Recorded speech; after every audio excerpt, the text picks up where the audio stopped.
Muy buenas, yo soy Álvaro, esto es Colectopía y en el vídeo de hoy vamos a abrir una caja de un Trading Card Game, un juego de cartas del año 2000. Nada más y nada menos que 24 años. Este precinto huele a viejo. Dentro vídeo. No penséis que estoy loco, no lo estoy. Este es un producto que aunque tenga 24 años, sea un TCG y esté totalmente precintado, es un juego que realmente no tiene mucho valor. Podéis ir a eBay, por ejemplo, y ver que este producto pues puede estar en torno a los 50 dólares, 70 dólares. Traerlo a España quizá un poco más caro por el tema de aduanas, pero es un producto económico y vamos a abrirlo simplemente pues para vivir la experiencia, ¿no? De abrir un producto precintado de la época de, por ejemplo, Pokémon, ¿no? De base set. Prácticamente esto es del año 2000 y se llama Wizard in Training.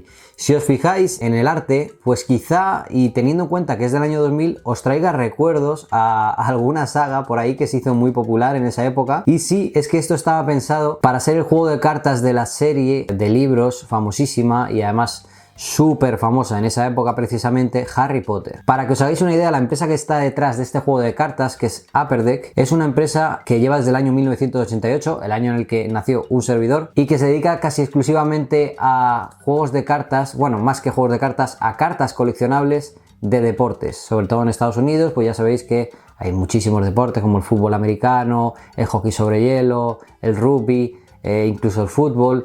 Y además es una empresa que es conocida tristemente por haber tenido un litigio con el jugador de baloncesto, un jugador que era altísimo, que creo que salió una película póstuma de Bruce Lee, Kareem Abdul-Jabbar o algo así. Este jugador pues aparentemente le añadieron una carta y no tenían permisos para hacerlo, no tenían el copyright y tuvieron problemas legales. Y bueno, es una empresa pues muy conocida, Upper Deck, sobre todo enfocada en los deportes, y hicieron una apuesta por hacer el juego de cartas coleccionables de Harry Potter. ¿Qué sucedió? Que al final este juego de cartas pues se lo llevó Wizard of the Coast. Fueron los que acabaron haciendo el juego de cartas de Harry Potter, que yo un día os traeré porque también lo tengo, y aunque no lo tuve en la época, es un juego de cartas que me trae mucha nostalgia, anemoya quizás, porque es un juego de cartas muy retro, muy vintage y muy chulo, y tengo incluso productos precintados. Como os iba diciendo, Upper Deck, como perdió la posibilidad de utilizar el copyright de Harry Potter para hacer este juego de cartas, pues decidió sacarlo con una marca blanca o algo así, que sería Wizard in Training. Bueno, como os podéis imaginar, si estoy en el año 2024 abriendo esta caja, es que el juego no fue un éxito, y efectivamente no lo fue. Ahora lo abriremos y os iré contando algunos detalles de este juego y de cómo funcionaba, de las mecánicas de las cartas. Veremos si nos salen algunas cartas súper raras. Lo que os puedo decir de momento, pues a ver, podemos intentar oler el precinto para ver a qué huele. Aquí vemos un sello de Upper Deck, vemos que es el nivel Apprentice, nivel de aprendiz. Es un booster box, vienen 9 cartas en cada sobre y vienen 24 sobres. Y ojo, porque aquí indica que hay cartas holo, ¿vale? O sea que puede que nos toque alguna carta holo. Lo que es el precinto, efectivamente, tiene también una marca, digamos una marca de agua que se repite por todo el precinto, para que sea más difícil de falsificar, entiendo, de reprecintar. Y lo que vemos por aquí es que tenía una página web que era wizardintraining.com. Estaría bien entrar en archive.org para ver cómo era la web. Nos dice un poco pues acerca de cómo es el formato del juego. Y aquí podemos ver pues que es del año 2000, que corresponde a Upper Deck. Y bueno, en la portada pues vemos una especie de capa, una espada, una escoba mágica, un puchero ahí con brebajes y un castillo que se parece mucho a Hogwarts, pero que por lo que he leído se llama el castillo del diente de dragón. En uno de los laterales me llama mucho la atención que hay un niño que se parece mucho a Harry Potter, pero no lleva gafas, pero lleva el mismo peinado, lleva una ropa similar, lleva un libro con hechizos, y luego aparece también una especie de ogro y una serie de criaturas pues muy de mundo similar a Harry Potter. Por los otros dos laterales pues vemos cartas con hadas, con monstruos y criaturas. ¿Cómo huele el precinto? Pues bueno, vamos a olerlo y os voy a decir qué me parece. A ver, hay gente que dice que los precintos huelen, que cuando es un precinto antiguo, en este caso tiene 24 años, huele a viejo. Esto es un producto que no ha sido representado ni de coña, porque la falsificación y el reprecinto de productos se realiza cuando un producto pues adquiere mucho valor. No tiene sentido representar algo que vale tan poco. Pero la verdad no siento nada especial en el precinto. Puede ser que quizá la ausencia de olor sea una de las claves para oler para un precinto antiguo. Quizá los precintos nuevos sí que tienen un olor más a plástico, pero yo aquí no huelo nada. Vamos a traer la otra cámara y vamos a empezar con el proceso de reprecintado. Encima no me he traído cúter, o sea que lo voy a abrir ahí a lo salvaje. Bueno, no era broma, en serio, vamos a abrirlo con un reloj, porque como os digo, como tampoco tiene mucho valor, nos da un poquito igual. Vamos a abrir por aquí, tal que así. Ahí estamos abriendo, como veis la caja está incluso un poco tocada ahí, ¿vale? Está un poco aplastada el precinto. Es un precinto pues normal, no tiene nada especial. Y vamos a proceder a abrir por aquí.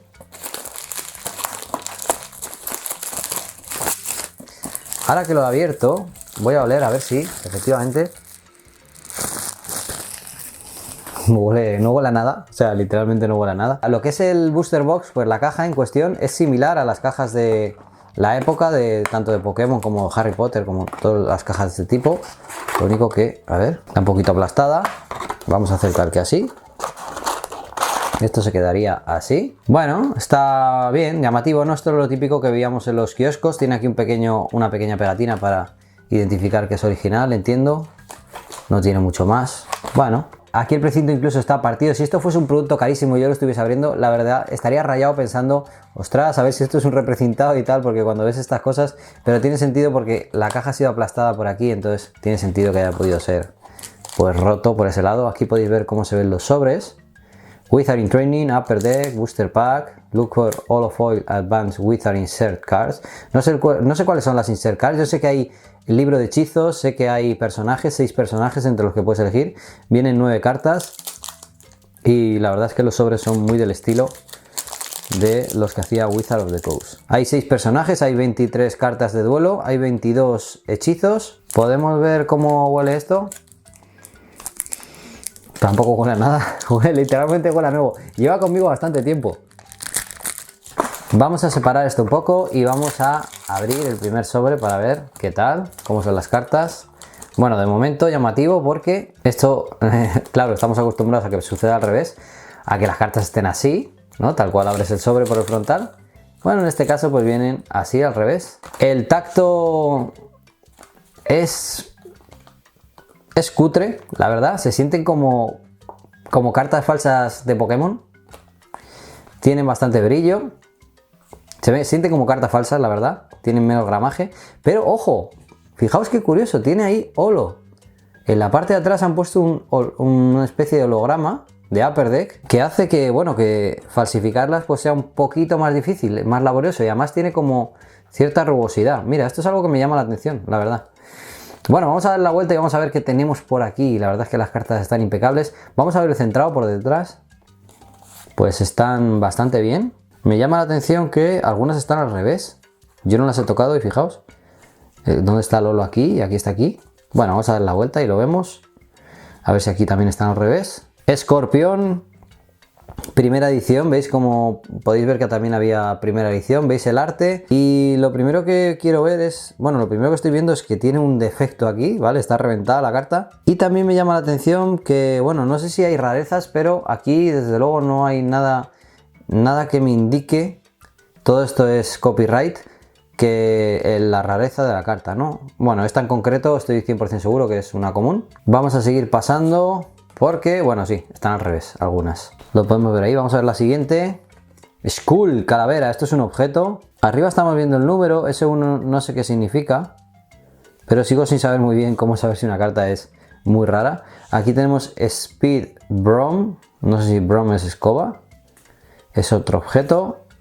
Aquí tenemos una mantis. Vamos a dar la vuelta. Bueno, me llama la atención lo del holograma ahí detrás. Y por delante, pues la verdad, no son gran cosa. Ataque 1, defensa 2. Aquí tenemos otro objeto, el ojo de Newt. Aquí tenemos un oso, ¿vale? Un gold o un perro, yo no sé qué es esto. Ataque 7, defensa 4. Y quedan 2 cartas, Destiny Cards, otro objeto y Sword, ¿vale? Un arma, una espada. Si os parece vamos a abrir otros cuantos sobres para ver si nos sale algo, yo que sé, aunque sea alguna holográfica. Estaría guay, no sé cómo funcionan tampoco los... Bueno, aquí tenemos al troll, este troll sale aquí, fijaos, mirad, lo tenemos aquí. Es el mismo dibujo incluso, el mismo diseño. Me han quitado el fondo. No sé tampoco cuáles son los ratios de este juego de cartas, ni siquiera sé bien cómo se jugaba. Sé que el objetivo era conseguir superar 5 niveles y conseguir 24 dientes de dragón. Eran combates que duraban aproximadamente media hora, por lo que he podido leer, pero no tenía una dinámica de juego muy interesante por lo visto. Inmaterial. Mira, toma 3 dientes de dragón de tu víctima. Mira, es que encima se podían ir quitando. Aquí tenemos otra vez al escorpión. Vamos a ir pasando. Stenhorn, Sire. Mira, aquí tenemos a... Esto creo que es una mujer. Sí, es una mujer porque tiene pechos. Pero tiene un aire así como a Harry Potter, ¿verdad? Tiene un aire así medio tormentoso. Aquí tenemos al Gold también. Target, esto es un hechizo. Kelly Crisp, este es un personaje. Esto sería uno de los personajes. Eye of Newt y Gold Gown. Vale, yo creo que habría que echar 2 cartas para atrás para ver un poco lo más potente al final. Vamos a abrir más sobres. Tenemos otra vez a Kelly Crisp, el Lava Gargoyle. Vale, creo que esta carta sí que sí. Es de las raras o ultra raras. ¡Oh! Mirad lo que tengo aquí. A ver, vamos a ver si hay algo más. Aunque sea holo. No. Mirad, una carta holográfica. Esto es lo que estaba esperando. Demonio de fuego. Bueno, bueno, bueno. No está mal. Vamos a ver cómo es por detrás. ¿La graduamos o qué? Esto no vale ni 4 duros. Este juego no le interesa a nadie, por eso pues tiene un valor tan bajo, ¿no? Pero bueno, a mí me llama la atención. Básicamente no he explicado la historia de la caja. Compré un pack de productos a una persona por Wallapop y vi que tenía esta caja ahí anunciada y le dije, bueno, pues aprovechando el envío, dije, méteme también la caja esta porque me llama la atención el juego y quería pues abrirlo, ¿no? Y disfrutar de la apertura. Y ahora que hice el canal, pues dije, mira, encima lo vamos a hacer en vídeo, lo vamos a grabar. Y está interesante. No está mal, fijaos cómo están los bordes ahí, lo podéis ver ahí, cómo se levantan un poco. La calidad del holo pues es un poco como un Pokémon base set. Yo la verdad es que lo que siento, ya os digo, quizá porque estoy usando mucho ahora cartas de One Piece que tienen más gramaje, se sienten más fuertes, pero las veo como muy floja, muy poca cosa. Bueno, pues mirad, esto es una carta holo, no está nada mal. Me gustaría aprender a jugar y jugar con mi hijo alguna partida porque, bueno, a lo mejor no está tan mal el juego. Y aquí lo tenéis, el juego de cartas de Wizard in Training. Me queda por aquí un montón de sobres que seguramente abra con mis hijos, que les gustan abrir pues estas cosillas. Un juego muy antiguo, un fracaso, el que pudo ser el juego de cartas de Harry Potter. Y quería cerrar este vídeo con una reflexión. Fijaos, este es un juego de cartas que tiene 24 años. Muchas veces pensamos que todo aquello que es viejo aumenta su valor exponencialmente con el paso del tiempo, y esto se debe a 2 motivos: la oferta y la demanda. Es decir, de un producto que no hay apenas oferta, a poco que haya cierta atracción, cierta demanda, los precios van a subir porque estamos hablando de productos que ya no se fabrican.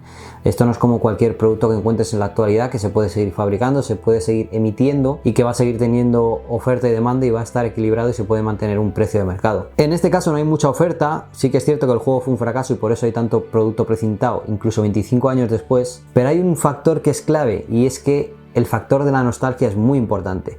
Aunque haya mucho producto precintado, un producto que no generó nostalgia en la gente de la época no tiene por qué ser vendido en el año 2020, 2024 ni 2034. Si prácticamente nadie jugó a este juego porque fue un fracaso, la gente que lo compre a día de hoy va a ser gente como yo, gente que lo ha comprado por simple curiosidad, porque no existe ese FOMO que genera la nostalgia, ese recuerdo que es tan poderoso y que hace que la gente pues se gaste el dinero en cosas que recuerda de su infancia. No hay casi personas que recuerden de su infancia este juego de cartas porque fue un fracaso absoluto, vendió muy poco y no funcionó. Cosa que no pasa pues con otras sagas como Pokémon, como Harry Potter, que es el juego que esto iba a ser. Esa es la lección que sacamos de este vídeo. En cualquier cosa coleccionable, un producto antiguo no quiere decir que sea caro o que tenga mucho valor, porque hay muchos productos que no simbolizan nada, que no tienen un significado fundamental, y por eso una caja precintada como esta pues cuesta menos que un producto nuevo de la época, que hay millones en stock. Espero que os haya gustado este vídeo, un saludo y nos vemos en el próximo. ¡Chao!